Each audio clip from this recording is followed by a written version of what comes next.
여러분, 나비 효과라는 단어를 아십니까? 미국의 기상학자였던 에드워드 노턴 로렌즈라는 사람이 만든 용어가 바로 나비 효과라는 단어인데요. 로렌즈가 1961년에 기상 관측을 하다가 이 사람이 곰곰이 생각해 본 거죠. 원리 하나를 생각해 본 거예요. 어떤 원리냐면 나중에 이제 훗날에 가면 이게 물리학에서 카오스 이론의 토대가 되기도 합니다만, 이 로렌스는 브라질에 있는 어느 동네에서 나비가 날갯짓을 하면 이게 대기에 영향을 줘서 시간이 지나서 그 날갯짓의 영향으로 인해서 미국에 있는 텍사스에 토네이도를 발생시킬 수 있을까? 이런 생각을 한 거예요. 이게 뜬금없는 생각이죠. 그런데 이 로렌스의 이 생각은 결국은 이 물리학의 카오스 이론, 이 혼돈의 이론의 아주 중요한 토대가 됩니다. 자, 변화무쌍한 날씨들, 정말 갑자기 따뜻해졌다가 어제 비 내리고 오늘 또 우중충하고 또 무슨 그죠? 돌풍이 불 것 같고, 이런 예측하기 힘든 이유가 뭘까요? 날씨를. 지구상 어디에선가 일어나는 어떤 조그만 변화, 그 조그만 변화로 인해서 우리 인간들이 예측할 수 없는 날씨 현상들이 나타나고 있다는 거죠. 자, 우리 그리스도인의 삶 역시 마찬가지입니다. 우리 믿음의 삶에도 지난주 우리가 함께 봤던 그 전쟁의 삶, 그죠? 시험이 있는 삶, 그런 삶에서도 나비 효과는 나타나더라는 거예요. 근데 이런 나비 효과가 어떤 사람에게는 긍정적으로 작용하고, 이 나비 효과가 어떤 사람에게는 너무 부정적인 작용을 하더라는 거죠. 우리는 이왕이면 그 어떤 일들도 긍정적으로 만드는 성숙한 그리스도인이 되어야 합니다. 분명한 것은 성숙되지 못한 상태에서 이 날갯짓을 하는 것은 커다란 문제를 야기시킬 수 있다는 거예요. 나는 좋을 수 있을지언정 이 날갯짓으로 인해서 다른 사람들에게 아니면 또는 주변의 이웃에게 큰 피해가 될 수 있다는 거예요. 그렇다면 어떻게 하면 긍정적인 나비 효과를 일으킬 수 있을까? 사실 우리가 인생을 살아가면서, 특별히 신앙생활을 하면서 관심을 갖게 되는 부분이 바로 여기에요. 영향력. 어떻게 하면 되는가? 결론부터 말씀드리면 오늘 말씀의 제목처럼 아주 사소한 것부터 하면 됩니다. 작은 것부터 해야 합니다. 천천히, 조금씩 하나하나 변화해야 돼요. 변화하지 않으면 안 됩니다. 지금 시대는 변화를 요청하고 있어요. 과거를 생각해서는 절대로 지금 변화에 순응할 수가 없습니다. 조금씩 사소한 것부터 변화시키려고 노력해야 돼요. 내가 과연 무엇이 있는가, 그 변화될 게 오늘 그걸 점검하는 날입니다. 내가 과연 하나님이 기뻐하시는 믿음의 삶, 또 선한 영향력을 끼치기 위해서 내가 조금씩 사소한 거 뭐가 변해야 될까? 여러분, 사이클이라는 종목을 아십니까? 운동 중에 사이클. 이 사이클은 대대로 오스트리아라든지 독일이라든지 영국 이런 유럽 나라들이 굉장히 잘해요. 참 잘하는 것 같아요. 자, 근데 영국이란 나라가요, 1908년 이후에 올림픽에서 사이클 종목에서 금메달 딸랑 1개를 땄다는 거예요.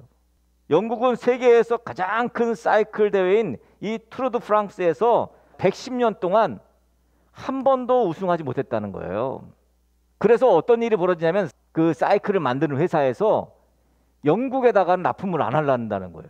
그러니까 영국의 자존심에 상처가 난 거예요. 이런 상황에서 브레일스퍼드라는 사람이 감독으로 부임을 합니다. 이 브레일스퍼드는 다른 감독과 다른 전략을 구사합니다. 이 전략을 이렇게 말했어요. 사소한 성과들의 종합. 브레일스퍼드와 그 코치들은요, 영국 사이클 팀에 적용할 수 있는 아주 작은 일들부터 하나씩 바꿔가기 시작합니다. 예를 들면 사이클 안장을 바꾸는 거예요. 안장을. 그래서 편하게 디자인을 하고, 그리고 타이어는 접지력을 높이기 위해서 알코올로 매일 닦아요. 그리고 선수들에게는 전기로 체온을 올리는 오버셔츠를 입힙니다. 이게 왜 체온을 올리는 게 좋냐면, 그렇게 해서 사이클을 타는 동안엔 이 근육이 이상적인 온도를 유지한다는 거예요. 그래서 좋다는 거예요. 브레이스퍼드는 마사지 젤, 그 마사지 젤이 어떤 젤이 가장 빨리 근육을 회복시키는지 테스트를 하는 거예요. 또 외과 의사를 고용합니다. 특별히 손 씻는 문제. 왜냐하면 손을 잘못 씻어가지고 감염이 돼가지고 장염이 걸리고 뭐 감기가 걸리고 그러니까 아예 이 성수들의 감기 걸리는 문제까지도 이 브레이스포드는 관여를 합니다. 그리고 선수들의 베개 숙면할 수 있도록 조치를 취합니다. 심지어는 팀이 이제 가지고 있는 트럭이 있어, 트럭이. 왜냐하면 자전거 싣고 다니는 트럭. 이 트럭 내부를 흰색으로 칠합니다. 흰색으로 내부를. 그 왜 그러냐 했더니 이 먼지들이 경기 전에 세밀하게 조정된 이 사이클에 들어가지 않도록 먼지가 잘 보이도록 하기 위해서 칠했다는 거예요. 정말 사소한 일이죠. 이런 사소한 조정들을 거친 결과는 여러분 상상 이상으로 빠르게 나타났습니다. 브레이스포드를 영입한 지 겨우 5년 만에 이 브리티시 그러니까 영국 사이클링 팀은 2008년 베이징 올림픽 도로 사이클 그리고 트랙 사이클 경기에서 압도적인 경기력을 보이게 됩니다. 2007년부터 2017년까지 10년 동안 영국 사이클 선수들이 세계 선수권 대회에서 178개의 메달을 땄다는 거예요. 올림픽과 패럴림픽에서 66개의 금메달을 땄다는 거예요. 또 투르 드 프랑스, 이 투르 드 프랑스 굉장히 유명한 이 사이클 대회잖아요. 뭐 TV에 맨날 나오죠, 많이. 5번이나 우승했다는 거예요. 어떻게 이런 일이 일어났을까? 평범했던 선수들이 어떻게 세계 최고의 선수들로 다시 태어난 걸까요? 대단치 않아 보이는 그런 차이, 대단치 않아 보이는 사소한 것들을 변화시킨 것, 이 사소하고 이 작은 발전들은 이렇게 한 나라의 사이클 팀을 바꿔놓았다는 것입니다. 우리는 이것을 우리 삶에 어떻게 적용할 수 있을까? 흔히 우리는 대단한 행위가 있어야만 성공할 수 있다고 생각합니다. 자격증을 취득해야 돼. 이런 어떤 목표들을 이루려면 어마어마한 개선들을 이루어야 한다고 그렇게 생각합니다. 그게 가져오는 문제가 뭐예요? 늘 자신을 압박시키는 거예요. 난 살을 빼야 돼. 내가 살을 안 빼서 이래. 또 내가 자격증을 땄어야 되는데 내가 자격증을 안 따서 이래. 그러다 보니까 결국 도저히 감당이 안 되게 되어서 삶을 포기하는 사람도 나타납니다. 그런데 사실 대단한 것을 해야만 성공하는 것은 아닙니다. 작은 것을 변화시키는 것이 중요하다는 거죠. 작은 변화에 초점을 내가 맞추고 있느냐? 아니 작은 것도 변화되지 않는데 어떻게 큰 것을 변화시키겠어요? 저는 우리 그리스도인들에게 작은 변화라고 하면 제가 늘 말씀드립니다만 제가 보기에는 그 작은 변화라는 것은 시작점은 우리가 생각하는 신앙의 수준에서 어떤 것이 작은 걸까 생각해 봤어요. 이건 결코 작은 것이 아닌데 작게 생각하는 거. 그것 중에 하나가 바로 밥 먹을 때 기도하는 거예요. 에이 목사님 뭐 밥 먹을 때 기도하는 거 뭐 그게 뭐 대단한 거라고.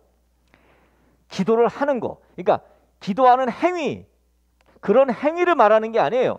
하나님께 정말 이 음식을 내게 주셔서 감사하다는 것을 고백하는 감사를 말하는 거예요. 사소한 거는 절대 아닙니다. 그건 사소한 게 아니에요. 그렇지만 사소하게 생각을 해요. 그래서 저는 위대한 것이라고 저는 생각합니다. 식사할 때 기도하는 것은 정말 위대한 거예요. 아침에 일어나서 기도하는 거. 아침에 일어나서 여러분 기도하십니까? 이게 사소한 거예요? 정말 위대한 건데 우리는 사소하게 생각을 합니다. 성경을 읽는 거. 이게 사소한 겁니까? 정말 위대한 거예요. 오늘 말씀 그 내용이잖아요. 묵상하는 거. 이것만큼 위대한 것이 어디 있습니까? 그러나 이것부터 하지 않으면서 하나님 세계 선교에 나를 써주시옵소서. 하나님 뭐 영혼을 살리는 일에 나를 사용하여 주옵소서. 그게 가능할까요? 그렇게 1%의 성장은 여러분 눈에 잘 띄지 않습니다. 가끔은 알아차리도 못할 때가 많이 있습니다. 여러분 그러나 이 사소하다고 생각하는 것을 우리는 변화시켜야 합니다. 지극히 작은 발전, 이건 시간이 흐르면 우리가 보았듯이 믿지 못할 정도로 와 정말 이렇게 될까? 이렇게 의아했던 것이 현실로 나타나게 된다는 거죠. 그래서 우리는 매일 이게 중요해요. 매일 조금씩 변화돼야 합니다. 저는 우리 등대교회 성도들이 정말 선한 영향력을 끼칠 수 있기를 바랍니다. 여러분이 하는 그 기도 때문에 누군가가 변화될 수 있고 여러분들이 말씀 묵상하는 것 때문에 누군가가 변화될 수 있어요. 저는 그걸 기대하는 거예요. 그건 우리가 하는 게 아니라 하나님이 하시는 일이죠. 정말 엉뚱한 일이 일어납니다. 엉뚱한 일이 일어나요. 어느 날 농부의 집에 숨어 살던 쥐가 벽틈을 통해서 농부하고 그리고 그의 부인이 시장에서 돌아온 걸 본 거예요. 아유, 시장에서 우리 주인님 오시네. 봤더니 뭘 사와? 뭘 사오나 봤더니 쥐덫을 사오는 거야. 쥐덫을. 깜짝 놀란 이 쥐가 다른 가축들이 다 모여있는 마당으로 갑니다.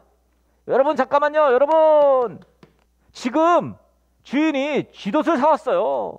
우리 모두 조심해야 합니다. 이제 쥐덫 놓으면은 큰일 납니다. 우리 다 조심해야 돼요.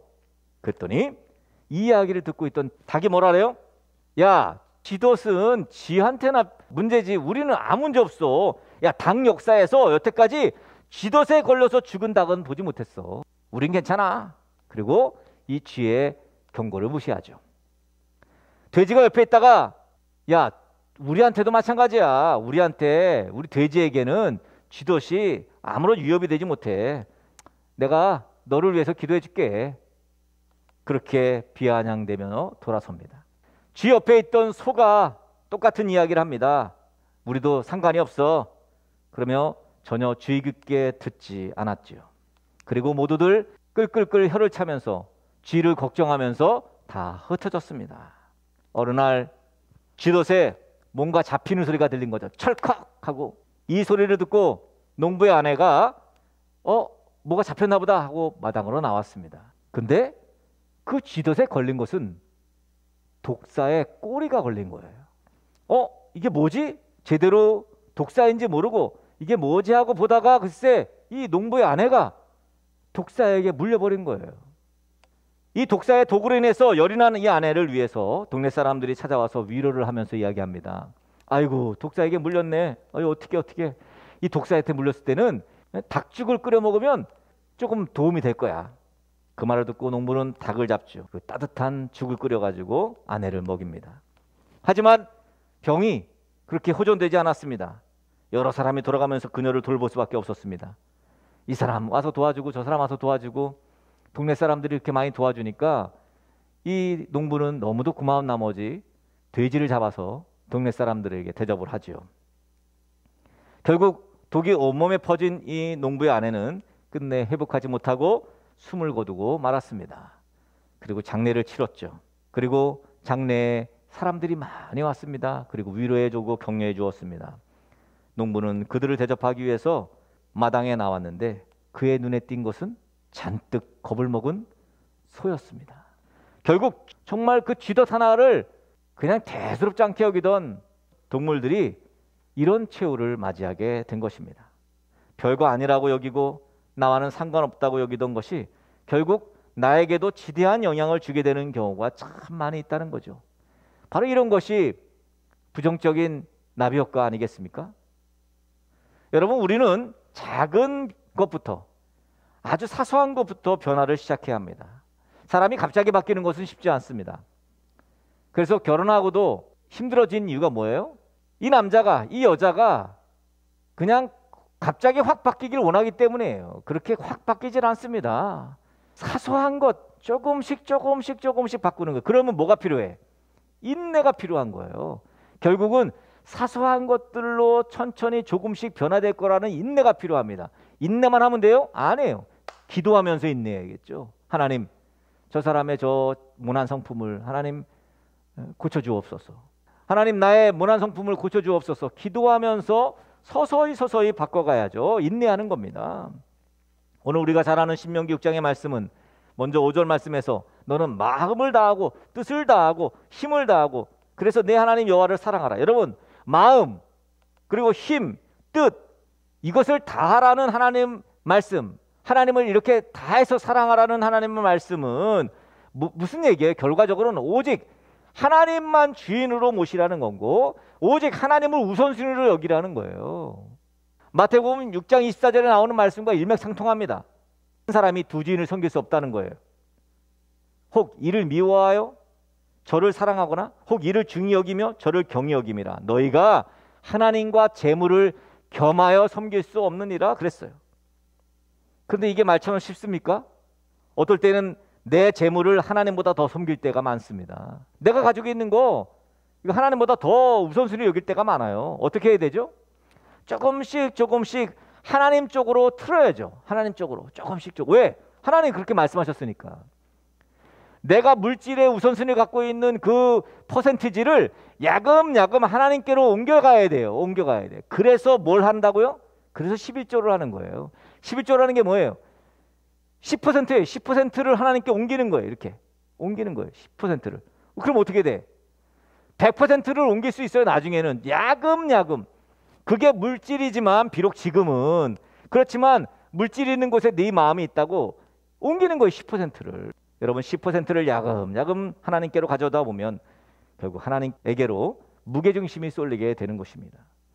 6절부터는 무슨 말이 나와요? 오늘 본문 성경 말씀에 이 말씀 중심의 삶을 살아야 한다는 거예요. 여러분 보세요.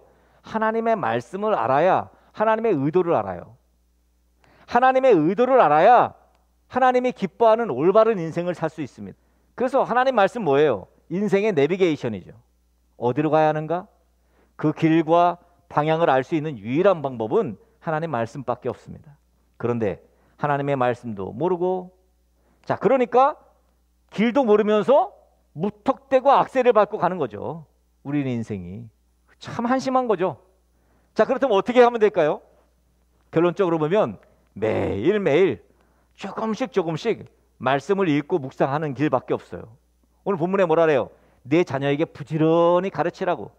집에 앉았을 때, 길을 갈 때, 누워있을 때 이 말씀을 강론하고 너는 또 그것을 내 손목에 매어 기호로 삼고 내 미간에 붙여 표로 삼고 내 집 문설주 또 바깥문에까지 기록하라고. 여러분 우리 자녀들에게 부지런히 가르쳐야 합니다. 그냥 매일 자녀들과 함께 성경을 읽는 시간을 가지십시오. 한두 장씩이라고 뭐 얕보지 마시고 함께 꾸준히 매일 그냥 한 2년 동안 읽는다 생각하시고 성경을 읽는 것이 중요합니다. 왜? 나비 효과를 가져오기 때문이죠. 집에 앉았을 때, 길을 갈 때, 누워있을 때 말씀을 가까이 해야 한다는 거죠. 그러니까 집에 있을 때, 일을 할 때, 일을 할 때는 뭐 말씀 필요 없어. 아니에요. 운전할 때, 누웠을 때 얼마나 우리 지금 시대에 편리하게 말씀을 묵상할 수 있습니까? 뭐 극동방송을 튼다든지 또 유튜브 볼 때 말씀을 얼마나 많이 나와요. 유튜브에 말씀이 얼마나, 저도 자주 봅니다. CTS 같은 거, TV 같은 것도 마찬가지 아닙니까? 손목에 매어 기호로 삼고요, 미간에 붙여 표로 삼고 집 문설주 바깥문 다 하나님의 말씀을 기록하라는 거예요. 그래서 우리가 신방 가면은 말씀 액자 갖다 붙여놓잖아요.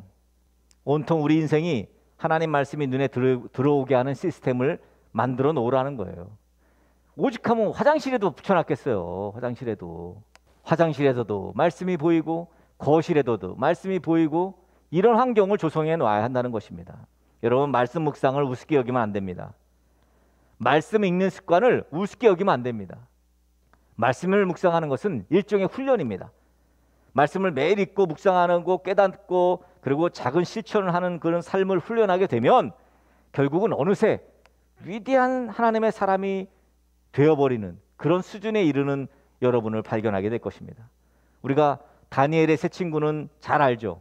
뭐 사드락 메삭 아벳느고 잘 압니다만, 그렇지만 그들이 어떠한 삶을 살았냐, 그들의 담대한 그 믿음의 삶을 우리에게로 이식시키는 것은 우리는 못하고 있다는 거죠. 그러면 말짱 도루묵이죠.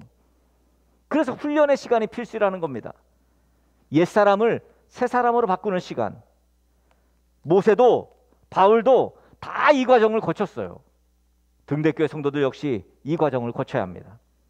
말씀을 읽고 묵상하는 거 기본입니다. 하루 3번 식사할 때마다 하는 공동의 기도인 단회의 기도 마찬가지입니다. 이거 역시 훈련이에요. 그 작은 것부터 실천하지 않고서는 결코 엄청난 파장은 일어나지 않습니다. 여러분 작은 실천부터 우리 함께 합시다. 전도도 그렇지 않습니까? 뭐 대단한 전도의 방법이 있는 거 아닌 것 같아요. 그저 옆집 이웃을 하는 것도 사실은 그냥 맛있는 거 그냥 나눠주다 보니까, 그러다 보니까 자연스럽게 교회 이야기가 나오고 그리고 전도하게 되는 거 아닙니까? 그냥 자연스러운 거예요. 여러분 작은 것부터 실천합시다. 2021년 우리가 실천할 5개 말씀을 드렸죠. 예? 정말 예배를 놓치지 않고, 그죠? 예배를 놓치지 말아야 돼. 말씀 읽고 묵상하는 거 통해서 훈련하고 전도하고, 또 자꾸 1%에서 10% 이렇게 비중을 하나님께 드리고 11조 드리는 훈련. 부디 이러한 실천이 여러분의 인생의 전환점이 되는 계기가 되어서 여러분의 작은 실천으로 말미암아서 정말 나비 효과가, 긍정적인 나비 효과가 여러분의 가정에도 일어나고 우리 등대교회 공동체에도 일어나고 또 이 땅 가운데 여러분의 삶이 존재하는 그때까지 그런 긍정적 영향력을 끼치게 되는 우리 등대교회 지체들 모두 되어지기를 주님의 이름으로 간절히 축복합니다.